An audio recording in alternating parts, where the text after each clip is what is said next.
The email arrived while I was at work, reviewing budget projections for the third quarter. Subject line: family trip to Greece. 3 exclamation points. My mother always used excessive punctuation when she wanted something. I opened it during my lunch break, sitting at my desk with a salad I had brought from home because I was saving for a down payment on a condo. The email was long, enthusiastic, filled with details about a 2-week vacation to Greece she had been planning. Athens, Santorini, Mykonos. She had found a great deal on flights and a villa rental. I want this to be a special mother-daughter's trip, she had written. Just the 3 of us. We need this quality time together. I scrolled down to the details. Dates in July, flight information, cost breakdown. Then I got to the part that made me set down my fork. Unfortunately, there was only one business class seat available at the discounted rate, and I had to grab it before it sold out. Mia will take that seat since she gets anxious in economy. You will be fine in economy, right? You have always been so easygoing about these things. I read it again, then a third time. Mia, my younger sister by 3 years, would fly business class. I would fly economy. On a 12-hour flight, the cost difference was not mentioned. Neither was the option of both of us flying economy, so things would be equal. I closed the email and went back to my salad. The lettuce tasted like nothing. I should tell you about Mia so you understand how we got here. Mia was 26, beautiful in the effortless way some people are beautiful, with thick dark hair and wide eyes and the kind of delicate features that made people want to take care of her. She had been the baby of the family, and she had never stopped being treated like one. When we were children, Mia got the bigger bedroom because she needed space for her hobbies. I got the converted den with the window that faced the neighbor's fence. When Mia wanted piano lessons, we got a piano and she got lessons. When I asked about violin lessons, my mother said we could not afford 2 instruments. When Mia struggled in high school, my mother hired tutors and spent hours helping with homework. When I struggled with calculus, my mother told me I was smart enough to figure it out myself. The pattern was established early. Mia needed help. Mia needed protection. Mia needed resources. And I was the capable one, the independent one, the one who would be fine. I had believed it for a long time, had internalized it, had made myself smaller and quieter and more self-sufficient because that was my role in the family ecosystem. But lately, I had started to notice things. I was 29 years old. I worked as a senior financial analyst at a mid-sized investment firm in Chicago. I had worked my way up from an entry-level position, taking night classes to finish my MBA while working full-time. I lived in a small 1-bedroom apartment in a neighborhood that was safe but not trendy. I drove a 7-year-old Toyota. I packed my lunch most days. I was saving money, building something, trying to create the kind of financial stability my parents had never quite managed. Mia lived in Los Angeles, where she was pursuing her photography. This had been her occupation for 5 years. As far as I could tell, she had never had a paying client. She worked part-time at a juice bar and spent most of her time taking pictures of sunsets and posting them on Instagram with captions about finding your authentic self. She lived in a 1-bedroom apartment in Silver Lake that cost $2,400 a month. Our mother paid her rent. I found this out 2 years ago, during a visit home for Christmas. I was helping my mother with dishes after dinner when she mentioned, casually, that she needed to transfer money to Mia before the 1st of the month. Transfer money? I had asked. For her rent, my mother said, as if this were obvious. You know how expensive Los Angeles is. She cannot possibly afford it on what she makes at the juice bar. I had stood there with a dish towel in my hands, water dripping onto the floor, processing this information. How long have you been paying her rent? I asked. Oh, since she moved there. 5 years? She needs time to establish herself as an artist. You cannot put a timeline on creativity. 5 years, 60 months. At $2,400 per month, that was $144,000. $144,000. Does she have a plan? I asked. For when she will be able to support herself. My mother had looked at me with disappointment, the expression I knew well. The one that said I was being practical when I should be supportive. Not everything is about money, Claire, she said. Mia is following her passion. I would think you would want to support your sister's dreams. I had not asked how my mother afforded it. My parents were not wealthy. My father was a retired postal worker. My mother worked part-time at a library. They lived modestly, or so I had thought. I had dried the dishes in silence and changed the subject. But I thought about it a lot. I thought about it when I was paying my own rent, my own utilities, my own student loans from the MBA I had funded myself. I thought about it when my mother called asking me to help with bills, which she had done multiple times. 3 years ago, Claire, honey, we are a little short this month. The property tax was higher than we expected. Could you loan us $800? We will pay you back next month. 2 years ago, the furnace died and the replacement is $3,000. I know you have been saving. Could you help us out? We will pay you back in installments. Last year, your father's dental work is going to cost $1,500 out of pocket. Insurance is not covering it. Could you help? Just this once? I had helped every time. Because that was what you did for family. You helped when they needed it. I had never been paid back. Not once. When I had gently mentioned it during a phone call last spring, my mother had sounded hurt. I thought you gave us that money because you wanted to help, not because you expected something in return. We are family, Claire. We do not keep score. But someone was keeping score. I was just on the wrong side of the ledger. I did the math one night, sitting at my kitchen table with a spreadsheet and a growing sense of something I could not quite name. In the past 5 years, I had given my parents $12,400. None of it repaid. In that same time period, they had given me a $144,000 for rent alone, plus spending money, plus the new camera equipment she had posted about on Instagram, the trips to Joshua Tree and Big Sur for her photography, the yoga retreats. The difference was staggering. I sat there looking at the numbers until they blurred. Then I closed the spreadsheet and went to bed, because what was I going to do? Confront my mother about the unfairness of loving one daughter more than the other? Demand retroactive equality? Some things you could not say out loud without sounding petty, so I said nothing. I replied to my mother's email about Greece the next morning. Sure, economy is fine. What are the dates again? I need to request time off. Professional, pleasant, easy. That afternoon, my mother called. Oh good, you are coming. I am so excited. This will be such a special trip. It sounds great, I said. I was at my desk, reviewing a contract, trying to multitask. I need to book the flights today to get the good rate. Can you send me $2,800 for your ticket? And we need to split the villa rental. That will be another $1,500 for your portion. I paused, pen hovering over paper. Wait, I am paying for my own flight? Well, yes, we are all paying for our own flights. This is not a gift vacation, honey. We are all contributing. Is Mia paying for her flight? A pause. Of course. The business class flight? Another pause. Longer this time. I am helping her with some of the cost. She is on a tighter budget than you are. I closed my eyes. How much is she paying? I do not think that is relevant, Claire. How much? Half. She is paying half. I am covering the other half as an early birthday present. What does her ticket cost? I do not see why. Mom, what does it cost? $6,000. $6,000. Mia was paying $3,000. My mother was paying $3,000. $6,000. My economy ticket cost $2,800, and I was paying all of it. So you are contributing $3,000 to Mia's ticket and $0 to mine. Mia needs help, Claire. You have a good job. You are financially stable. She is struggling. She is struggling because you are enabling her to struggle, I said. The words came out before I could stop them. Silence on the other end. That is not fair, my mother said finally. Her voice was cold. Mia is trying to build a creative career. That takes time. I would think you would be more supportive of your sister. I am supportive. I have been supportive. But this is not about Mia. This is about the fact that you are paying for half her ticket and none of mine, because you can afford it and she cannot. She could afford it if you stopped paying her rent. The silence that followed was arctic. I do not appreciate your tone. My mother said, if you do not want to come on this trip, that is fine. But do not make this about money. This is about family, and frankly, you are being very selfish. She hung up. I sat at my desk, phone still pressed to my ear, listening to dead air. I went on the trip.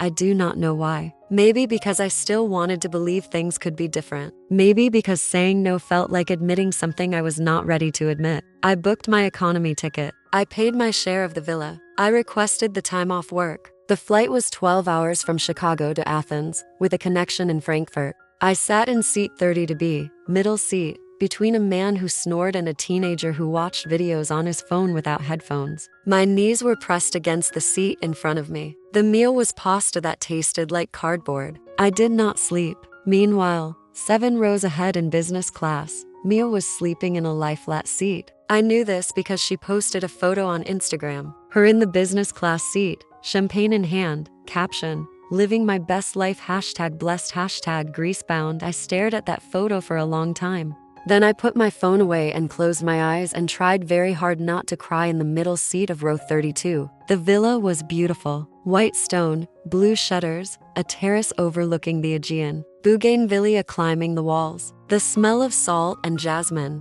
We had separate bedrooms. Mia got the master suite because, according to my mother, she needed the extra space for her camera equipment. I got the smallest bedroom, the one that faced the road instead of the sea. On the second day, we went shopping in a local market. Mia found a dress she loved, white linen hand embroidered, beautiful. It cost 200 euros. "Mom, I need this," Mia said. "It is perfect for the photos I want to take in Santorini." My mother bought it for her. I found a scarf I liked, simple blue cotton. It cost 15 euros. I bought it for myself. That night at dinner, my mother mentioned that I should be more careful with money since I had a condo down payment to save for. On the 4th day, we were sitting on the terrace having breakfast. Yogurt with honey, fresh bread, strong coffee. The morning light was gold on the water. "I have been thinking," my mother said, "about staying an extra week. There is so much we have not seen yet."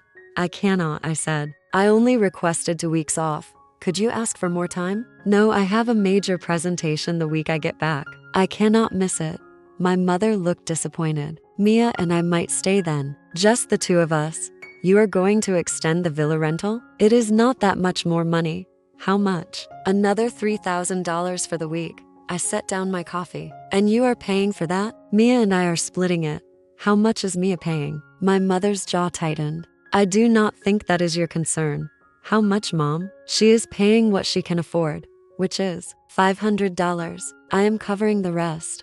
I looked at Mia. She was scrolling through her phone, not meeting my eyes. "So you are paying 2,500 and Mia is paying 500 to extend a vacation I cannot even be part of. You are welcome to stay if you want," my mother said. "But that is your choice to leave."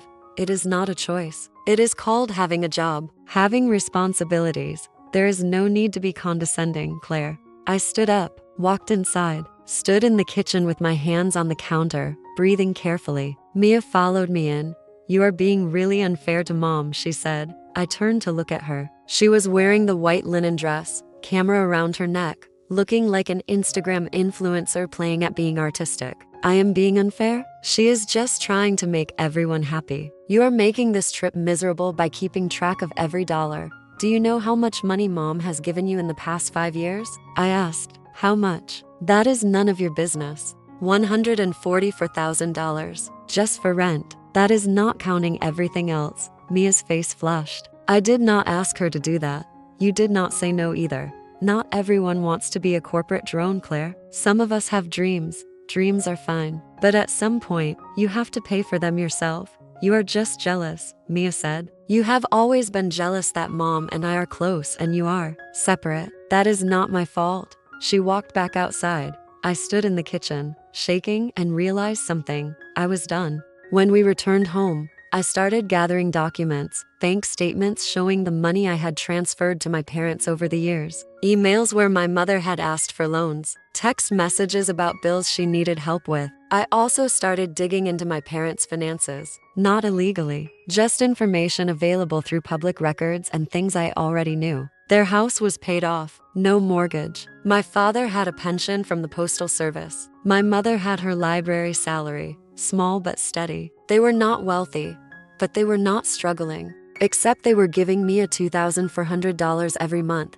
That was $28,800 a year. More than half of my mother's annual salary from the library. They were bleeding themselves dry to fund Mia's fantasy life and asking me to help cover the shortfall. I hired a lawyer, not for a lawsuit, not yet, but for advice. Her name was Patricia Nguyen. She specialized in family law and financial elder care. I told her everything. "Do your parents have any debt?" Patricia asked. "I do not think so. Their house is paid off."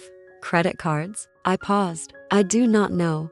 Find out. I called the credit card company my parents used. I was still listed as an authorized user from college, something we had never changed. I asked for a statement. They had $47,000 in credit card debt. $47,000. I felt sick. Here is what is happening, Patricia said when I showed her. Your parents are funding your sister's lifestyle using credit cards. Then they are asking you for money to cover their actual expenses. You are essentially subsidizing your sister without knowing it. What can I do? Legally, not much. They are adults. They can make bad financial decisions, but you can protect yourself. Stop giving them money. Set boundaries. They will hate me, maybe, Patricia said. But right now, they are using you. That is not love. That is exploitation. I wrote a letter, not an email, a physical letter. I spent a week on it, revising, making sure every word was right. I did not send it immediately. I needed one more piece of information. I called Mia. Hey, I said, keeping my voice light. Random question. How much is mom actually paying for your rent? Why? Just curious. I am thinking about moving to a bigger place and trying to budget. She pays all of it, Mia said. I told her I would pay half, but she insisted. So you are not contributing anything? I buy groceries sometimes. Why does it matter? It does not. I was just wondering. I hung up. My mother had lied. Mia was not paying half her rent. She was paying nothing. I sent the letter. Dear Mom and Dad, I am writing this because I need to be clear, and I need you to have time to think before responding. I will no longer be able to provide financial assistance. No more loans. No more help with bills. No more emergency funding. This is not because I do not love you. This is because I have realized that the financial help you have asked from me over the past 5 years, 400 total, has gone to cover expenses created by your decision to fully fund Mia's rent and lifestyle. I know you pay her $2,400 per month in rent. I also know that when you asked me for loans, you told me they were for emergencies, furnace repairs, dental work, property tax. But those were not emergencies. Those were normal expenses you could not afford because you chose to give your money to Mia instead. I am not angry at Mia. She is operating within the system you created. But I am done participating in a system where I am used as a financial backup plan while my sister is given everything. You are adults. You can make your own choices about how to spend your money, but I will no longer subsidize those choices. If there is a true medical emergency, I will help. Beyond that, I need you to figure out your finances without me. I love you, but I cannot keep doing this. Claire, my mother, called 3 hours after the letter arrived. How dare you, she said. No greeting, just anger. I meant what I wrote. You are punishing us for helping your sister. I am protecting myself from being used. Used? We are your parents. Family helps each other. I have been helping, I said. My voice was steady, calm. I had practiced this. I have given you over $12,000. You have not repaid a single dollar. Meanwhile, you have given Mia nearly $150,000. Mia needs help. You do not. I need help too. I just stopped asking because I knew there was no point. That is not true. When is the last time you offered to help me with anything? When is the last time you paid for my dinner, bought me a gift that was not generic, helped with my rent or student loans or anything? Silence. You cannot answer because it has not happened. Not in 10 years. Because I am the capable one, the independent one, the one who will be fine. You are fine, my mother said. You have a good job, a nice apartment. You do not need help. Neither does Mia, I said. She is 26 years old. She is capable of working. She chooses not to because you have made it possible for her not to. You are jealous. Maybe I am, I said. Maybe I am jealous that you have never once put me first. That you have never once protected me the way you protect her. That you have never once considered that being capable does not mean I do not need my mother. My voice cracked on the last word. I took a breath. But this is not about jealousy. This is about boundaries. I will not give you money anymore. That is final. Then do not expect us to be there for you when you need something, my mother said. The threat hung in the air. You have not been there, I said quietly. That is the point. I hung up. Mia called next. She was crying. Mom is devastated. How could you do this to her? I am not doing anything to her. I am setting boundaries. You are punishing her for helping me. No, I am stopping her from using me to fund your life. I never asked for this. You never said no either. What am I supposed to do now? I cannot afford my rent without Mom's help. get a full-time job, get a roommate, move somewhere cheaper, do what every other 26-year-old does. You are so cold, Mia said. You have always been cold. I am done being the person who makes everyone else comfortable while I pay the bill, I said. She hung up. I did not hear from my parents for 2 months. Then my father called. His voice was quiet. Your mother had a stroke. My heart stopped. What? When? 3 days ago. She is stable now. She is at Northwestern Memorial. I will come. I will get the next flight. She does not want to see you. The words were a knife. What? She is still very upset about your letter. She said she does not want you here. I sat down. The room was tilting. Dad, I am coming. She is in the hospital. I am coming. Claire. His voice was tired. Just give her some time. Let me call you in a few days. He hung up. I booked a flight anyway. Flew home the next morning. Went to the hospital. The nurse at the desk checked the visitor list. I am sorry, she said. You are not approved for visitation. I am her daughter. I understand. But the patient has specifically requested that you not be admitted. I cannot override that. I stood in the hospital lobby for an hour, hoping someone would change their mind. No one did. I called my father. He did not answer. I called Mia. She answered but did not speak. Please, I said. Please let me see her. She does not want to see you, Mia said. You made your choice. A stroke is not. This is not about the money anymore. This is about mom being in the hospital. Everything is about the money to you, Mia said. She hung up. I flew back to Chicago that night, sat in seat 18C by the window, and stared at the darkness outside. My mother recovered. I learned this from a Facebook post Mia made 3 weeks later. A photo of my mother at home, smiling weakly. Caption about being grateful for family and second chances. I was not in the photo. I sent flowers to the house. My father called to say they received them. Thank you, he said. Can I talk to her? She is not ready yet, Claire. When will she be ready? I do not know. I thought about giving in, apologizing, sending money, doing whatever it took to be let back into the family. But every time I started to write the apology email, I would remember the middle seat on the flight to Greece, the smallest bedroom, the scarf I bought myself while my mother bought me a dress, the years of being told I was fine, I was capable, I did not need help. I deleted the email. 6 months after my mother's stroke, my father called again. We need to talk, he said. Can you come home? I flew in on a Saturday, met him at a diner near their house. He looked older, thinner, tired. Your mother and I are filing for bankruptcy, he said. I had known it was coming. Still, hearing it felt like falling. The credit card debt? We cannot keep up with the payments. We have been trying, but he shook his head. We are drowning. Are you still paying Mia's rent? He did not answer. Dad, are you still paying her rent? We had to reduce it. We are only covering half now. Only half. Still $1,200 a month. You are bankrupt and you are still giving Mia $1,200 a month. She is trying to find a better job. She just needs a little more time. I thought about all the times I had heard that. A little more time. Just until she is settled. Just until she finds her footing. 5 years of a little more time.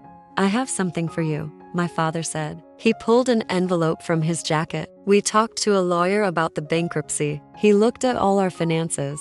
He slid the envelope across the table. I opened it. Inside was a printout of financial records, spreadsheets, transaction histories, and a letter, to whom it may concern. In reviewing the financial records of my parents' names, it has come to my attention that their daughter Claire has provided $12,400 in loans over the past 5 years. These loans were described as temporary assistance for emergencies. However, my analysis shows that during the same period, the clients were providing their daughter Mia with $144,000 in direct financial support, primarily for rent payments. Furthermore, the clients have accumulated $47,000 in credit card debt, much of which can be traced to expenses incurred while directing their income towards supporting Mia. It is my professional opinion that the loans provided by Claire were obtained under false pretenses. Specifically, that the clients misrepresented their financial situation and the nature of their need. While I cannot speak to the legality of these loans in terms of collection, I believe Claire has a moral and potentially legal claim to repayment,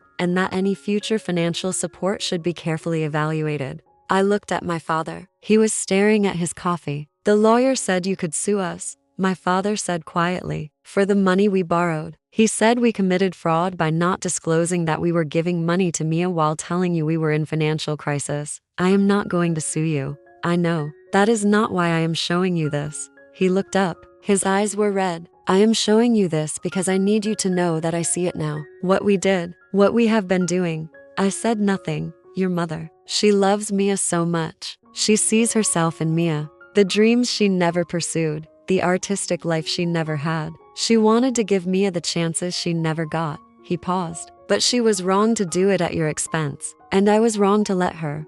Why are you telling me this now? Because I am tired, he said. I am tired of drowning. I am tired of watching Mia take and never grow up. I am tired of your mother sacrificing everything for someone who will not stand on her own feet. He rubbed his face. And I am tired of losing you. You have not lost me. Yes, we have. You stopped calling. You stopped visiting. You are gone, Claire, and I understand why. But I need you to know that I see what we did, and I am sorry. It was the first apology I had ever received from either of my parents. I sat there, holding the envelope, feeling something crack open in my chest. That night, I stayed in a hotel. I did not go to my parents' house. I called Patricia Nguyen, my lawyer. I need advice, I said. What happened? I told her everything. The bankruptcy, the letter from their lawyer, my father's apology. What do you want to do? Patricia asked. I do not know. I am not going to sue them, but I need them to stop. I need Mia to stand on her own. I need my mother to see what she has done. Then you need leverage, Patricia said. Something that forces change without you having to be the bad guy. Like what? Like documentation, evidence, the truth, made public in a way that cannot be ignored. I spent the next week gathering everything. Every email my mother had sent asking for money. Every text message. Every bank transfer. Screenshots of Mia's Instagram showing her lifestyle. The restaurants, the trips, the expensive yoga retreats. All funded by parents who were going bankrupt. The letter from their bankruptcy lawyer confirming that they had misrepresented their situation to me. Photos of the business class ticket receipt from the Greece trip, showing my mother had paid $3,000 toward Mia's seat and $0 toward mine. I compiled it all into a single document. 30 pages. Clear, factual, devastating. Then I sent it to one person, my Aunt Linda, my mother's older sister. Linda was the family matriarch, the person everyone respected, the one whose opinion mattered. I wrote her a simple email. Aunt Linda, I need you to see this. I am not asking you to take sides. I am asking you to look at the facts and help me understand if I am wrong. Claire. Linda called me 2 days later. I had no idea, she said. Her voice was shaking. I knew your mother was helping Mia, but I did not know the extent. And I certainly did not know she was asking you for money while doing it. I am not trying to cause problems. You are not causing problems. You are exposing them. There is a difference. She paused. I am going to talk to your mother. She will not listen. She will listen to me. Linda drove to my parents' house the next day. I was not there, but my father told me what happened later. Linda had walked in with the document I had sent her, 30 pages printed out. She set it on the kitchen table in front of my mother and Mia. Read this, Linda said. My mother refused at first, said it was private, said I had no right to share family business. Read it, Linda repeated, or I will read it to you. They read it. My father said. My mother cried. Mia left the room. Do you see what you have done? Linda asked. Do you see how you have treated Claire? I was helping Mia, my mother said. You were enabling Mia, Linda said. And you were using Claire. You lied to her about why you needed money. You guilt-tripped her into giving it to you. And then you excluded her from the family because she finally said no. Mia needed me. Mia needs to grow up. And you need to stop sacrificing one daughter for the other. Linda stood up. I am going to say this once. You are going to cut Mia off. Completely. No more rent. No more spending money. No more funding her fantasy life. She is 26 years old. She is going to figure it out like the rest of us did. I cannot do that to her. Yes, you can. And you will. Because if you do not, I am going to send Claire's document to the entire family. Every aunt, uncle, cousin. I am going to make sure everyone knows exactly how you have been treating your daughters. My mother stared at her. You would not try me, Linda said. My mother called me that night. Linda came to see me, she said. Her voice was small. I know. She threatened to tell the whole family about the money. I did not ask her to do that. I know. A pause. Claire, I need you to understand. I was trying to help Mia. I was not trying to hurt you. But you did hurt me. I know. I am starting to see that. It was not an apology. Not really. But it was closer than I had ever gotten before. I am cutting Mia off, my mother said. No more rent. Linda said I have to. Linda is right. Mia is furious. She said she will have to move home. Then she will move home. And she will get a job. And she will grow up. Silence. I do not know how to do this, my mother said. I do not know how to love you both equally. You do not have to love us equally, I said. You just have to stop sacrificing me for her. Mia moved home 2 months later. Her Instagram went quiet for a while, then started up again with a different tone. Less aspirational, more reality. Posts about job searching, about living with parents as an adult, about figuring out what came next. She got a job as an administrative assistant at a design firm. Not photography, but adjacent. A start. She called me once. I am sorry, she said, for all of it. Thank you. I did not see it. How much mom was giving me. How little she was giving you. I thought that was how it was supposed to be. It was not your fault, I said. You were playing the role they gave you. We both were. Are we okay? She asked. We will be, I said. Eventually. My parents paid me back. Not all at once. They were bankrupt after all. But they set up a payment plan. $50 a month. It would take 20 years to repay the full amount. I did not need the money, but I accepted it because it mattered that they try. My mother and I talk now. Not often. Once a month maybe. The conversations are careful, polite, surface level, but they are conversations. She asked me once if I would ever forgive her.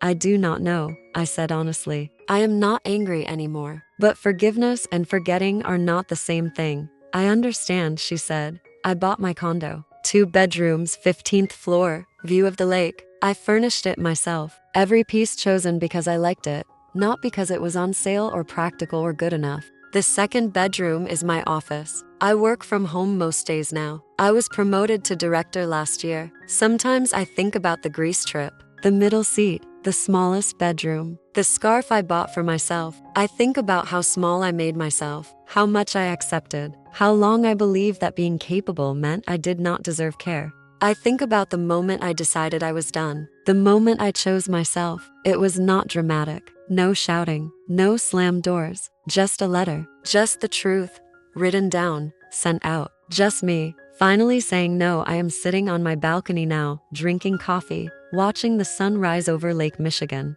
The water is silver and still. The city is waking up around me. I think about the 18-year-old version of myself who believed she had to earn love by being low maintenance, who thought asking for things made her selfish. I wish I could tell her, you do not have to be easy to deserve care. You do not have to make yourself small to be loved. You do not have to accept crumbs and call it a feast. I think about Mia, in my parents' house, learning for the first time what it means to support yourself. I hope she figures it out. I think she will. I think about my mother, who loved one daughter so much she almost destroyed both of us. I hope she learns that protection and enabling are not the same thing. And I think about myself, about the condo I saved for, the career I built, the life I made without anyone's help. I did not need to fly business class. I just needed to stop paying for everyone else's ticket while I sat in the back. What would you have done in my situation? Was I wrong to stop helping my parents financially when I discovered they were funding my sister E's entire life? Should I have confronted them sooner? Or was sending the letter the right move? Do you think my mother was trying to help Mia, or just avoiding the hard truth that she needed to grow up? If your family had treated you this way, how would you have handled it? Let me know your thoughts in the comments. I genuinely want to know if you think I was too harsh, or if I should have walked away even sooner. If you believe people should face the consequences of their actions, hit subscribe. I have got more stories of justice that will blow your mind.